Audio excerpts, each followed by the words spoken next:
சின்ன சின்ன பசங்கள்லாம் என்னை வெளியே பார்க்கும்போது ஹே தனுஷ் அம்மா போகிறாங்கடா அப்படிம்பாங்க.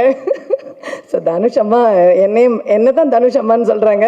அந்த அளவு எனக்கு ரொம்ப ரொம்ப சந்தோஷமாக இருக்குது. எல்லாருக்கும் அது ஒரு ஸ்டாண்டர்ட் தனுஷ் அம்மா.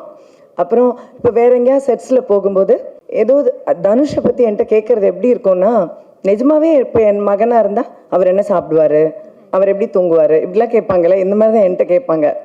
ஸோ அது எனக்கு ரொம்ப ஆச்சரியமாக இருக்கும். அந்த அளவுக்கு சினிமா வந்து ஒரு குடும்பமாக என்னை கனெக்ட் பண்ணியிருக்கு தனுஷோட.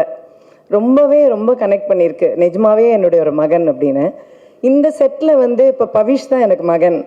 ஸோ செட்டில் வந்து பவிஷோட நடிக்கும்போது தனுஷ்கிட்ட அந்த ஒரு பொறாமையை நான் பார்த்தேன்.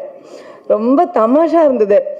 மடியில் பவிஷை படுக்க சொன்னதே தனுஷ் தான். படுறா அப்படின்னா படுத்தோன்னே டேய் நான் படுக்க வேண்டிய இடம், சரி படு அப்படின்னாப்புல. ஸோ அந்த மாதிரி அதெல்லாம் வந்து எனக்கு ரொம்ப சந்தோஷமாக இருந்தது.